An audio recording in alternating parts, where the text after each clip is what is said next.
فيلم إلى أين تذهب إن لم يكن لديك الانحراف الصغير. فيلم إيطالي أنتج عام 1979 من بطولة رينزو مونتاجناني باولا سينيوريتي.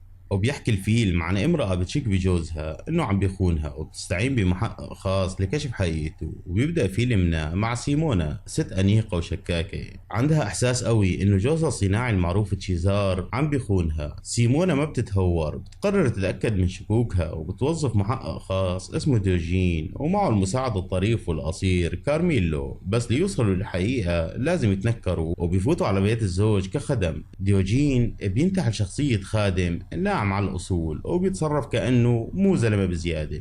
وكارميلو بيتحول لكارلوتا، طباخة خجولة وبريئة زيادة عن اللزوم. وهيك بيفوتوا قلب بيت تشيزار بين الخدم والضيوف والعيلة، وكل دقيقة عم يكتشفوا أسرار، علاقات ونفاق أكثر من اللي توقعوه. وبتدور الكثير من الأحداث الممتعة والشيقة، لكن الصدمة بيتأكدوا إنه تشيزار فعلا على علاقة، بس مو مع مرأة، مع رجل متنكر كان ملاكم سابق وصاير اليوم عشيق سري عم يتظاهر انه فنلندية جذابة. والمضحك المبكي انه تشيزار نفسه عنده شغف بالتنكر بلبس نسوان وعايش حياة مزدوجة تماما. بس الامور ما بتمشي بسهولة، تنكراتهم بتنكشف، بس بدل ما بيصير في مواجهة تشيزار بيعرض على المحققين رشوة ضخمة مقابل سكوتهم، وبيوافقوا فعلا. وبنفس الوقت بياخذوا المبلغ المتفق عليه مع سيمونا، بس وهن راجعين بيوقفوهم بنتين على الطريق وبيطلعوا معهم، بس للأسف بيطلعوا عصابة لصوص وبيسرقوا السيارة والمصاري، وبيتركوا دوجين وكارميلو واقفين بالشارع مثل الكومبارس اللي انكبوا من المشهد. وبيخلص فيلمنا هون ودمتم